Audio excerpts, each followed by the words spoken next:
हाँ जी बेटा, चैप्टर दादी माँ हम लोग डिस्कस कर रहे थे। हमने अब तक ये देखा, ब्रीफ समरी हमने ये देखी कि यहाँ पे लेखक हमें अपनी दादी माँ के बारे में कुछ बता रहे हैं, क्योंकि उनको ये पता लगता है कि उनकी दादी माँ की मृत्यु हो गई है। और जब उनको ये पता चलता है कि उनकी दादी माँ की मृत्यु हो गई है तो उनको वो सारी घटनाएं याद आ जाती हैं, वो सारा समय याद आ जाता है जो समय उन्होंने अपनी दादी माँ के साथ बिताया था। अब कौन कौन सी बातें याद आ जाती हैं? सबसे पहले उनको अपने गांव के वो दिन याद आ जाते हैं, क्वार के दिन याद आ जाते हैं। क्वार अश्विन मास, अक्टूबर का महीना होता है, जब बारिश कंप्लीट हो जाती है, वर्षा ऋतु समाप्त हो जाती है, हर जगह पानी सूख जाता है और उस समय तालाब में नहाना उन बच्चों को बहुत अच्छा लगता था। वही बात उन्होंने हमें बताई है। और तालाब में जो हरी घास सूख कर पानी में आ जाती है, वो उसकी एक अजीब सी गंध होती है, जिसमें बच्चे उस तालाब के पानी की गंध होती थी, उसमें बदबू स्मेल आती थी, लेकिन फिर भी वो बच्चे वहां पे नहाते थे।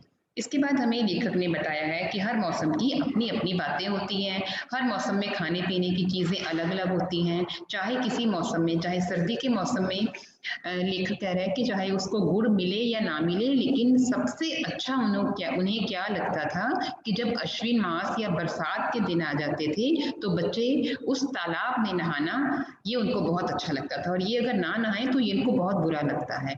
इसके बाद लेखक को याद आता है कि किस प्रकार से एक बार वो बीमार हो जाता है और दादी माँ उसकी अच्छी तरह से देखभाल करती हैं, पूरा दिन उसके पास बैठी रहती हैं। दादी माँ क्या करती थी? दादी माँ हाथ से छू कर बुखार का अंदाज़ा लगाती थी, और जब बुखार हो जाता था तो दादी माँ अपने पोते लेखक की बहुत अच्छी तरह से देखभाल करती थी। दादी माँ बहुत ही सफाई पसंद थी, सफाई उनको बहुत पसंद थी, और अगर कोई चद्दर या कोई गिलाफ गंदा होता तो दादी माँ को गुस्सा आ जाता था। इसके अलावा लेखक को याद आया कि किस प्रकार दादी माँ ने रामू की चाची को डांटा था। कि क्यों क्यों डांटा था? क्योंकि उन्होंने दादी माँ से पैसे उधार लिए थे और वो वापस नहीं कर रही थी, तो दादी माँ ने उनको डांटा कि उनके पैसे वापस किए जाएं, और वो भी सूद समेत। फिर लेखक को याद आया किशन भैया की शादी, कि किशन भैया की शादी में किस प्रकार से घर में गीत संगीत होता है। वो लेखक छुपकर उन लेडी संगीत को सुनता है, महिलाओं के संगीत को सुनता है, लेकिन बाद में वो पकड़ा जाता है। उसके बाद लेखक को क्या याद आया? हाँ, एक और बात याद आई कि जो रामी की चाची है, जिसने दादी माँ से पैसे उधार लिए थे, पहले तो दादी माँ उसको बहुत डांटती हैं, लेकिन अगले ही दिन क्या करती हैं दादी माँ? उसके सारे पैसे छोड़ देती हैं, उसको माफ़ कर देती हैं, उससे पैसे भी नहीं लेती, और उसकी बेटी की शादी के लिए भी खुद से भी पैसे देती हैं। ये सारी घटनाएं उनको याद आई। और जब दादाजी की मृत्यु हो जाती है तो दादी माँ बहुत उदास रहने लगती हैं, क्योंकि दादाजी हमेशा ये कहते थे कि दादी को कहते थे कि तुम आगे चलो, मैं पीछे आया, लेकिन दादी माँ को इस बात का बहुत बुरा लगता है कि बाहर भगवान के पास जाने के लिए दादाजी पहले चले गए। तो ये बहुत ही उदास रहने लगी, और दादी माँ को ये लगता था कि ये पूरा संसार कैसा है, धोखेबाज है, यहाँ पे सभी धोखेबाज हैं। और इसके बाद लेखक हमें ये बताता है कि किस प्रकार से एक दिन दादी माँ सर्दियों के दिन में, यहाँ तक हमने पढ़ लिया था, और हम ये देखते हैं कि एक बार दादी माँ नहा धोकर वापस जब आती हैं तो उनके कपड़े पूरे गीले थे, और उसके बाद वो क्या करती हैं, एक संदूक के ऊपर दिया जलाकर बैठी थी। तो यहाँ से हम पढ़ना स्टार्ट कर रहे हैं। दादी माँ अक्सर उदास रहा करती।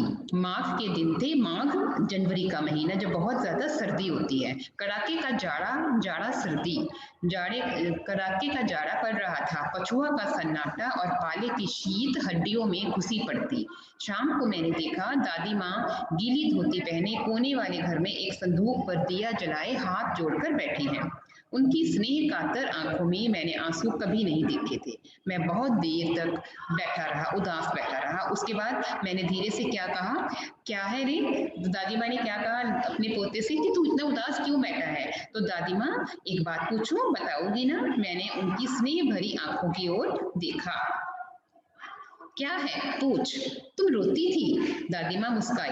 तो दादी माँ रो रही थी उस समय वहां बैठी, लेकिन वो इस बात का एहसास अपने पोते को नहीं होने देना चाहती थी। पागल, तूने अभी खाना भी नहीं खाया, चल चल धोती तो बदल लो दादी माँ। तो पोते को ये लगता है कि उसकी दादी माँ जो है उसके कपड़े गीले हैं, तो वो उनको कपड़े बदलने के लिए कहती हैं। लेकिन दादी माँ क्या कहती हैं, मुझे सर्दी गर्मी नहीं लगती बेटा। वे बहुत खींचती हुई वो लेखक को खींचती हुई रसोई में ले आई।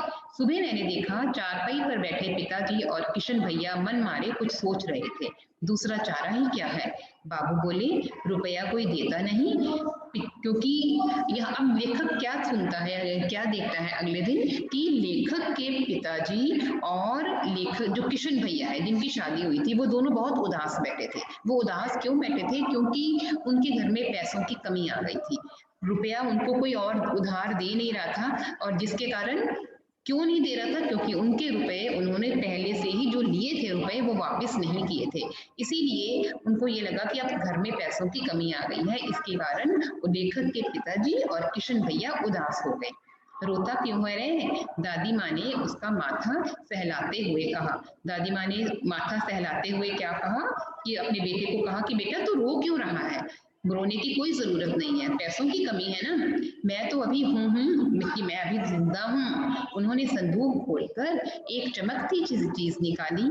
तेरे दादा ने यह कंगन मुझे इसी दिन के लिए पहनाया था। उनका गला भर आया। दादी माँ ने क्या किया, दादी माँ को ये पता चल गया कि उनके बेटे के घर में उनके घर पैसे की कमी है। तो दादी माँ ने एक संदूक खोला, उसमें से एक चमकता हुआ सोने का कंगन निकाला और वो अपने बेटे को दे दिया। मैंने इसे पहना नहीं, इसे सहेज कर रखती आई हूँ। सहेज कर, संभाल कर, कि मैं इसको संभाल कर रखती आई हूँ। क्यों? क्योंकि ये उनके वंश की निशानी है। उन्होंने आंसू पोंछकर कहा, पुराने लोग आगा पीछा सब सोच लेते थे बेटा।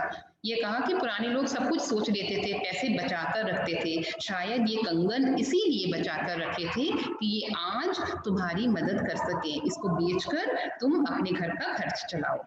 सचमुच मुझे दादी माँ शाप भ्रष्ट देवी सी लगी। सचमुच उस समय लेखक को दादी माँ एक ऐसी देवी लगी जो किसी का शाप मुक्त कर दिया हो, जिन्होंने धुंधली छाया विलीन हो गई।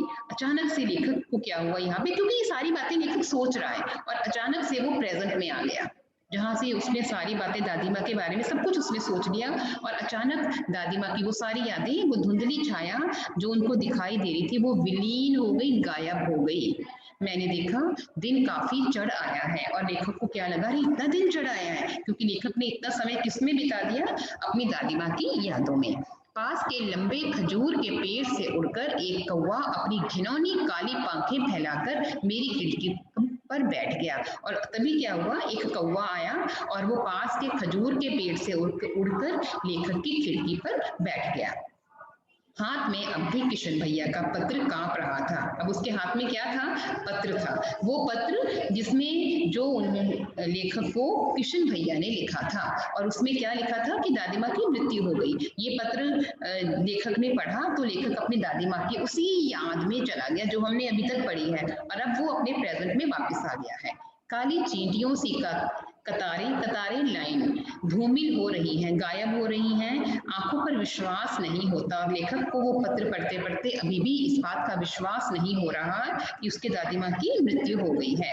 मन बार बार अपने से ही पूछ बैठता है, क्या सचमुच दादी माँ नहीं रही? क्या उनको अभी भी लगता है कि क्या उनकी दादी माँ अभी भी नहीं है? क्या वो वाकई ही उनकी मृत्यु हो गई है? तो ये हमने चैप्टर पढ़ा जो हमने स्टार्ट किया था लास्ट पीरियड में, और आज हमने इस चैप्टर को कंप्लीट कर दिया। तो अब हम इसके क्वेश्चन आंसर्स डिस्कस करेंगे। फर्स्ट क्वेश्चन है, लेखक को अपनी दादी माँ की याद के साथ बचपन की और किन किन बातों की याद आ जाती है? अब हमें इस क्वेश्चन में हमें ये बताना है कि दादी माँ की याद आ जाती है लेखक को, लेकिन इसके अलावा और कौन कौन सी बातें याद आ जाती हैं? अब कौन कौन सी बातें याद आ जाती होंगी यहाँ पे, कौन कौन सी बातें जो हमने पूरा चैप्टर पढ़ा है? सबसे पहली बात, उनको क्वार के दिन याद आ गए। क्वार के दिन अक्टूबर महीने के दिन याद आ गए, जब हर जगह सूखा हुआ कीचड़ होता था, जो जलाशय थे, तालाब थे, उसमें बच्चे नहाते थे, ये उनको याद आया। इसके अलावा और कौन कौन सी बातें? यस बेटा, ये डिस्कस करेंगे हम क्वेश्चंस। कौन मुझे बोलेगा ये आंसर, कौन देगा? सतवीर सर इनको अनम्यूट का ऑप्शन दे देना। चैप्टर कंप्लीट हो गया है। तो फर्स्ट क्वेश्चन में हमने ये बताना है कि दादी माँ की याद के साथ और कौन कौन सी बातें लेखक को याद आ गई। सबसे पहले क्वार के दिन याद आ गई। देन लेखक का, जब लेखक बीमार होता था तो दादी माँ उनकी बहुत अच्छी तरह से देखभाल करती थी, वो घटना भी लेखक को याद आ जाती है। इसके अलावा लेखक को वो घटना याद आती है कि किस प्रकार किशन भैया की शादी में उन्होंने छुपकर वो महिलाओं का संगीत देखा था और बाद में वो पकड़े भी गए थे। उसके बाद दादी माँ को याद आता है कि उसके बाद लेखक को याद आता है कि दादी माँ ने किस प्रकार से उनके पिता की, अपने बेटे की उनकी मदद की थी उस कंगन को बेचकर। ये सारी घटनाएं हमने एक एक लाइन में लिखनी है बेटा कि ये दादी क्या क्या बातें याद आ गई थी। फर्स्ट, सेकंड, थर्ड, फोर्थ, 4 बातें हमने लिखनी है इसमें। सेकंड क्वेश्चन, दादा की मृत्यु के बाद लेखक के घर की आर्थिक स्थिति खराब क्यों हो गई?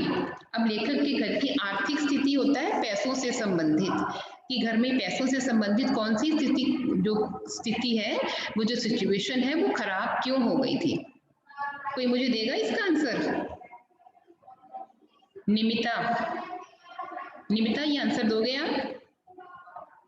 अनम्यूट कर सकते हो? सतवीर सर इनको दे देना ऑप्शन। मैम क्या ना है? हाँ जी बेटा, क्या, क्यों घर की आर्थिक स्थिति खराब हो गई थी? लेखक के घर की दादाजी की मृत्यु के बाद लेखक के घर की आर्थिक स्थिति इसलिए खराब हो गई थी क्योंकि दादा के मृत्यु में के श्राद्ध में दादी जी के मना करने के बावजूद भी लेखक के पिताजी ने काफी संपत्ति व्यय कर दी। बिल्कुल सही है, आर्थिक स्थिति खराब हो गई थी क्योंकि लेखक के पिताजी ने दादाजी की मृत्यु होने के बाद जब श्राद्ध किया गया तो उसमें अपनी हैसियत से ज्यादा पैसे खर्च कर दिए। दादी ने मना भी किया था, दादी के मना करने के बावजूद लेखक ने क्या किया था, लेखक के पिताजी ने दादाजी की मृत्यु पर अपनी हैसियत से ज्यादा पैसे खर्च कर दिए और लोगों से उधार भी ले लिए, जिसके कारण उनके घर की आर्थिक स्थिति खराब हो गई। दादी माँ के स्वभाव का कौन सा पक्ष आपको सबसे अच्छा लगा और क्यों? दादी माँ के स्वभाव का कौन सा पक्ष आपको अच्छा लगा? कौन सी बात हमें सबसे अच्छी लगी? कृष, त्रेहन, कृष बोलो बेटा, कौन सी बात आपको सबसे अच्छी लगी थी दादी माँ की?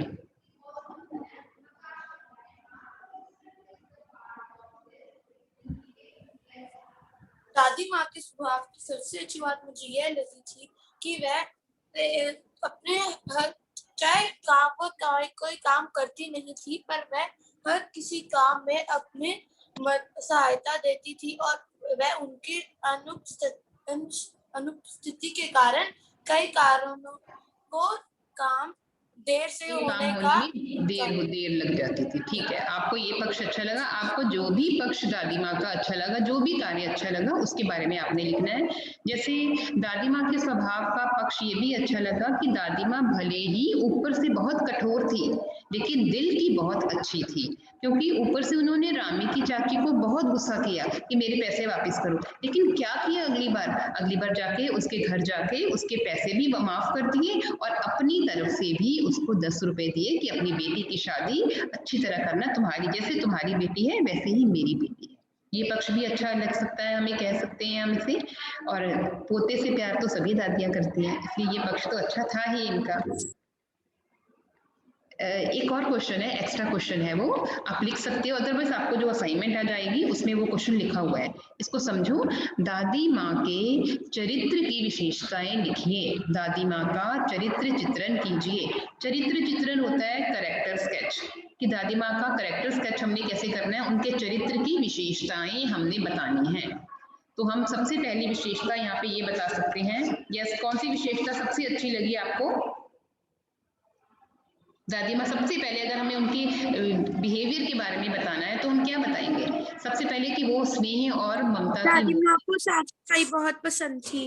हाँ, वेरी गुड। सबसे पहला है कि वो स्नेह और ममता की मूर्ति थी, अपने पोते से बहुत प्यार करती थी और जब भी वो बीमार होता था वो उदास हो जाती थी और उसकी पूरी अच्छी तरह से देखभाल करती थी। उनके मन दूसरी विशेषता ये हो सकती है कि वो मन में बेशक ऊपर से कठोर थी लेकिन मन उनका बहुत ही कोमल था, सहानुभूति थी उन्हें लोगों के प्रति, इसीलिए वो रामी की चाची का सारा कर्जा माफ कर देती हैं। बहुत अनुभवी थी, कोई भी गांव में काम होता था तो सभी लोग उनकी सलाह लेने आते थे क्योंकि वो बहुत अनुभवी थी। और अगर किसी के घर में कोई भी कार्यक्रम होता था और दादी माँ वहां नहीं जाती थी तो ऐसा लगता था कि कुछ कमी है। बहुत अनुभवी थी, धार्मिक स्वभाव की थी क्योंकि वो दादी माँ पाठ पूजा में भी ध्यान लगाती थी, धार्मिक स्वभाव की थी। और कोई विशेषता दादी माँ के चरित्र की? हैंड रेज कर सकते हो आप।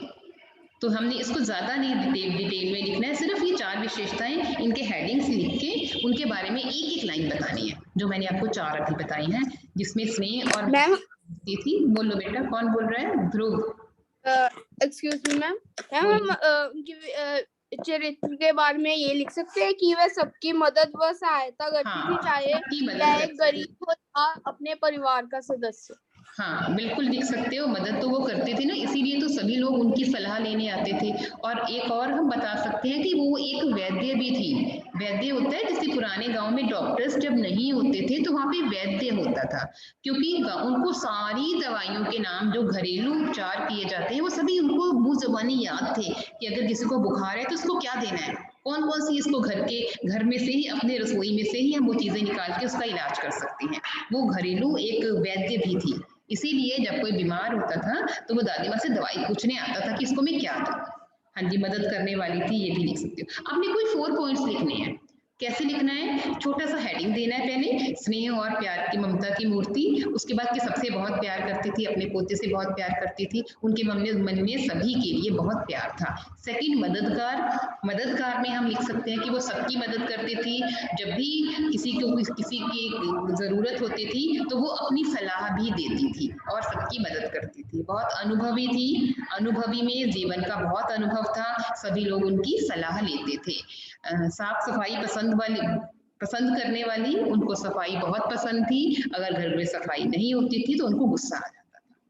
इसमें आपने एक और क्वेश्चन करना है, लेखक के गांव का वर्णन कीजिए। बहुत इजी क्वेश्चन है, लेखक के गांव का वर्णन, जो कुछ भी गांव में हमने देखा, हमने गांव में क्या क्या देखा था, जो हमने फर्स्ट क्वेश्चन में डिस्कस किया है बिल्कुल वैसा ही, उससे मिलता जुलता ही है, लेकिन हमारे लिखने का स्टाइल थोड़ा अलग होगा। लेखक का गांव कैसा था? लेखक के गांव में बरसात के दिनों में पानी इकट्ठा हो जाता था, एक तालाब था जिसमें बच्चे नहाते थे। ये पहली बात है गांव का वर्णन। दूसरा वर्णन कि जब भी किसी के घर में कोई विवाह होता था तो क्या होता था, घर में महिलाएं गीत संगीत का कार्यक्रम करती थी। तीसरा हमें ये भी पता चला कि जब भी किसी व्यक्ति को पैसों की कमी होती थी तो वो ऋण लेते थे, लोगों से उधार भी लेते थे, पैसा कर्जा लेते थे। एक और ये तीसरी विशेषता हमें गांव के बारे में पता चलती है। और एक और विशेषता लास्ट वाली थी, और हमें गांव के बारे में क्या पता चलता है लेखक के, जो हमने यहाँ पर पढ़ा है।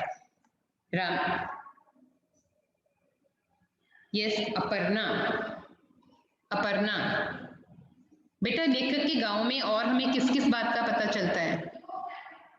लेखक के गांव के चारों ओर पानी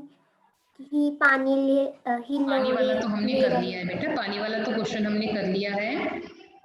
और गांव के बारे में हमें पता चलता है।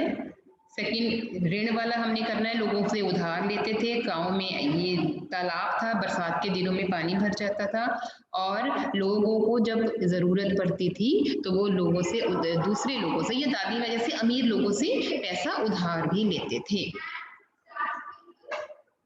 दिखावा भी ज्यादा था। हाँ जी बोलिए। अनुभवी और मददगार दादी का हम ये भी लिख सकते हैं कि वो जब उसके घर में थोड़ी वो प्रॉब्लम आई थी तो उसने अपने दादाजी के निशानी तक को उनको दे दिया था। हाँ, ये बेटा चरित्र चित्रण में आएगा, ये चरित्र चित्रण में पॉइंट आएगा, ये गांव वाले में नहीं आएगा, वहां पे आप इसको लिख सकते हो यहाँ पे, परिवार से प्यार करने वाली। परिवार का भला सोचने वाली, ये हेडिंग लिख के हम यहाँ पे वहां पे भी लिख सकते हैं। गांव के वर्णन में हमें ये 3 पॉइंट्स बताने हैं। इसके अलावा भी आप ऐड कर सकते हो, लेकिन ज्यादा लंबे लंबे आंसर्स नहीं लिखने, टू द पॉइंट आंसर हमने लिखने हैं। तो ये हमने 4-5 क्वेश्चन से बोलो मैम। वो गांव वाले में ही वो भी लिख सकते हैं, वो कौवे के वो प्रयोग से ना मैसेज दूर लेके जो पहुंचाया था, जैसे उसके भाई ने, लेखक के भाई ने। विवाह के बारे में मैम वो जब उसका वो कौवा लेके आया था। नहीं, वो कौवे वाला लास्ट में आया था ना, लास्ट में वो नहीं हमने लिखना, वो नहीं लिखेंगे।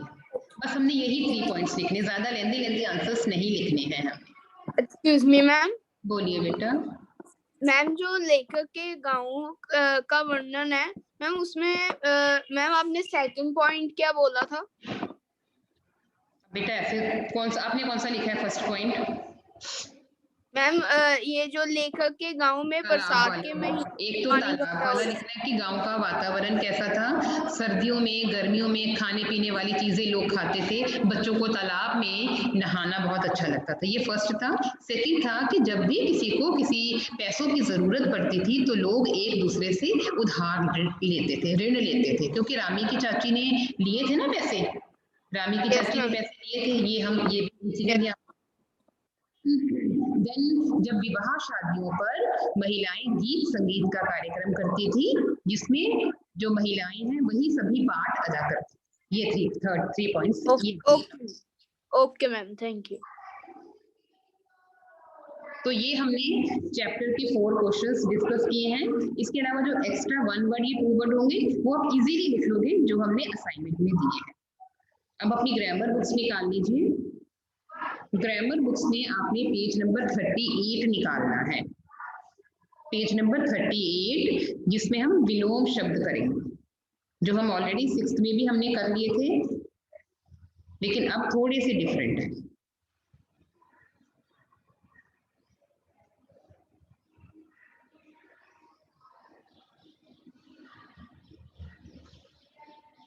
Excuse me ma'am. बोलिए बेटा। मैम हिंदी के ग्रामर की न्यू बुक तो नहीं लेनी? बेटा एक ही नोटबुक लगानी है, एक ही नोटबुक लगानी है आपने। मैम न्यू बुक तो नहीं लेनी?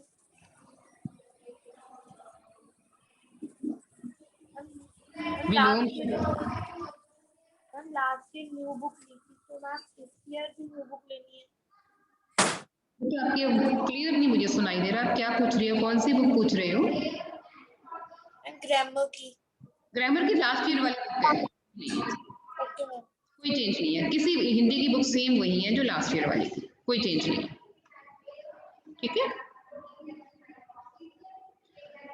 विलोम शब्द बुक का निकालिए, चैप्टर नंबर 6 है एंड पेज नंबर है ये 38। विलोम शब्द, विलोम शब्द कौन से शब्द होते हैं? ये वो शब्द होते हैं जो हमें एक दूसरे का उल्टा अर्थ बताते हैं, उल्टा अर्थ, विपरीत अर्थ, अपोजिट मीनिंग। तो विलोम शब्द आपकी बुक में हमने 1 to 20 करने हैं, 1 to 20 करने हैं। अब ये विलोम शब्द कैसे होते हैं? जैसे दिवस, रात्रि, दिवस का रात्रि होगा, रात का दिन होगा, दिवस का रात नहीं होगा, दिवस रात्रि। गुरु शिष्य, तो 1 to 20 तक मार्क कर लीजिए, PT 1 तक आएंगे ये। तो विलोम शब्द 1 से स्टार्ट कर रहे हैं अब हम। अच्छा, बुरा, अनुज, अग्रज, अनुज छोटे भाई को बोलते हैं, नाम भी होता है ना कईयों का अनुज, लेकिन असल में उसका मतलब होता है छोटा भाई। जैसे लक्ष्मण राम के अनुज थे, छोटे भाई थे। अग्रज बड़ा भाई। अनुराग, विराग, अनुराग प्यार, जो हम किसी के प्रति हमारा लगाव होता है उसे अनुराग, विराग। अल्पायु, दीर्घायु, अल्पायु लंबी उम्र, दीर्घायु सॉरी अल्पायु छोटी उम्र, दीर्घायु बड़ी उम्र, किसी की लंबी उम्र हो तो दीर्घायु। अभिमानी, निर्भिमानी, अभिमान करने वाला, जिसको बहुत अभिमान हो जाता है, अहंकार हो जाता है, और जिसमें अभिमान नहीं है, निर्भिमानी। अमृत, विष, आकाश जो हमें दिखाई देता है ऊपर, पाताल जमीन के नीचे पाताल, आज कल, आजादी, गुलामी, आय व्यय, आय इनकम, हमारी इनकम कितनी, जो पैसे हमारे घर में आते हैं वो हमारी इनकम है, उसके बाद हम खर्च कर देते हैं उन पैसों को तो वो व्यय हो जाता है। तो आय का विपरीत व्यय। आदि किसी चीज की शुरुआत और अंत एंडिंग। आरोह अवरोह, आरोह इंक्रीजिंग ऑर्डर, अवरोह डिक्रीजिंग ऑर्डर 1 2 3 4 ये आरोह में, और डिक्रीजिंग ऑर्डर 10 9 8 7 ये अवरोह। इच्छा अनिच्छा, किसी काम को करने की इच्छा है तो अगर नहीं है तो अनिच्छा। उग्र गुस्सा आ जाना, उग्र। शांत बिल्कुल पीसफुल। उचित एप्रोप्रिएट, ये काम बिल्कुल उचित है, और अगर नहीं है तो ये तुम्हें अनुचित कार्य नहीं करने चाहिए, अनुचित। उत्थान प्रोग्रेस, ऊंचा उठना। पतन नीचे गिरना, डिक्लाइन। उत्तम बेस्ट, उत्तम तुमने बहुत उत्तम कार्य किया, बहुत अच्छा कार्य किया। अधम पाप, बुरा काम करना। उद्यम आलस्य, उद्यम होता है परिश्रम करना, किसी कार्य को बड़े परिश्रम से करना, मेहनत करना, उद्यम। आलस्य तो बच्चों को आलस्य नहीं करना चाहिए बल्कि उद्यम से हर कार्य करना चाहिए। एक अगर हमें सेंटेंस बनाना है इसका तो ऐसे होएगा। उदय अस्त, उदय सनराइज, उदय हो गया, और सनसेट डूब जाना, अस्त। उधार नगद, जब हम कोई पैसे किसी कोई चीज लेकर आते हैं तो हम कहते हैं ना मैं कल पैसे दे दूंगा, तो मैं उधार लेकर आया, और अगर मैंने पैसे दे दिए तो वो नकद है। तो ये 1 to 20 मार्क कर लीजिए विलोम शब्द। और नेक्स्ट टॉपिक है पर्यायवाची शब्द। पर्यायवाची शब्द वो शब्द होते हैं जो हमें बिल्कुल एक जैसा मीनिंग बताएं, जो समानार्थी होते हैं, जिनका एक ही अर्थ होता है। जैसे घोड़ा, घोड़े को हम क्या कहेंगे, घोटक, अश्व, हय, घोड़ा, तुरंग, तो ये सारे घोड़े के पर्यायवाची शब्द हैं। और अगर पृथ्वी की बात करें, ये पृथ्वी है, पृथ्वी को हम दुनिया भी कह लेंगे, विश्व, जगत, जग, संसार, ये सारे पृथ्वी के पर्यायवाची शब्द हैं। तो इसमें पर्यायवाची शब्द वो होंगे जिसमें हमारे पास एक ही चित्र है, एक ही चित्र है। इस बात को याद रखना है कि हमारे पास एक ही चित्र है जिसको हम एक ही चीज को अलग अलग नामों से पुकारते हैं। अंधकार, फर्स्ट अंधकार, अंधकार का मतलब होता है अंधेरा, रात, कालीमा, तमस, तिमिर, ये सारे अंधेरे के पर्यायवाची हैं। अंधेरे की जगह इसमें से रात वर्ड काट दीजिए। सतवीर सर इनको म्यूट कर देना। अंधकार, अंधेरा, रात, रात को काट दो यहाँ से, रात अंधकार का पर्यायवाची नहीं है, इसको कट कर दो यहाँ से। तमस, तिमिर। अग्नि, अग्नि होता है आग, अनल, दहन, पावक, ये सारे अग्नि के पर्यायवाची। अमृत, सुधा, अमीर, पीयूष, सोम, ये अमृत, सोम कह लो, पीयूष कह लो, अमीर कह लो, सुधा कह लो, ये अमृत के पर्यायवाची, क्योंकि इनका मीनिंग एक ही है। अश्व, हय, घोड़ा, तुरंग, घोटक। असुर, दनुज, दानव, दैत्य, निशाचर, राक्षस। तो राक्षस आ गया, दानव, दैत्य, निशाचर, ये सारे असुर, दानव, इनका मीनिंग एक ही है। आंख, चक्षु, नयन, दृग, लोचन, ये आंख के पर्यायवाची हैं। आकाश, नभ, अंबर, व्योम, गगन, आसमान। इंद्र, सुरेंद्र, सुरपति, देवराज, सुरेश, देवेश। तो इनका मतलब क्या है, जैसे कईयों के नाम होते हैं ना, सुरेंद्र, देवराज, सुरेश, देवेश, तो इनका मतलब है इंद्र, जो इंद्र देवता है। इच्छा, इच्छा वर्ड हमने किया था विलोम शब्द में भी, मेरी ये इच्छा है। मनोरथ, मेरी अभिलाषा है, अभिलाषा एक से मीनिंग है ये, आकांक्षा, कामना। ईश्वर, ईश्वर को हम क्या बोलेंगे, भगवान भी कहते हैं, परमेश्वर भी कहते हैं, प्रभु भी कहते हैं, जगदीश भी कहते हैं और हरि भी कहते हैं। उपवन, उपवन बगीचा, वाटिका, उद्यान, बाग। कपड़ा, वस्त्र, पट, चीर, वसन, अंबर। तो ये सारे कपड़ा के पर्यायवाची हैं। कमल, सरोज, राजीव, जलज, अरविंद, पंकज। तो अरविंद, पंकज, राजीव, सरोज, इनका मतलब क्या होता है? कमल, कमल का फूल। कन्या, कन्या बेटी, सुता, आत्मजा, पुत्री और बेटी, ये सारे कन्या के पर्यायवाची। लास्ट है किनारा। किनारे पर मैं बैठा हूँ, मैं तट पर बैठा हूँ। कूल, कगार, पुलिन, तीर, यमुना के तीर, यमुना के किनारे। तो ये किनारा के पर्यायवाची हैं। 1 to 15 पर्यायवाची शब्द हमने PT1 में करने हैं। तो आज हमने विलोम शब्द और पर्यायवाची शब्द किए। फिर पर्यायवाची शब्द में आप भी अपने बुक के नीचे ऐसे ही लिख लीजिए कि यहाँ तक 15 तक ये PT1 तक के। Excuse me ma'am. बोलिए बेटा। मैम जो सेकंड पर्यायवाची है अग्नि, मैम उसमें मैम हम ज्वाला ऐड कर सकते हैं? हाँ, वेरी गुड, याद है ना आपको ये? मुझे लगता है ये 6th क्लास में याद होगा। बिल्कुल मैम और 6th आंख का मैम नेत्र लिख सकते हैं? बिल्कुल लिख सकते हो बेटा जी, बिल्कुल लिख सकते हो। Excuse me ma'am. Okay ma'am. Excuse me ma'am. बोलिए। मैम नाइन्थ जो है इच्छा मैम, उसका चाह आ सकता है? बिल्कुल आ सकता है, 100% आ सकता है, चाह भी आ सकता है। इजी है ना लिखना?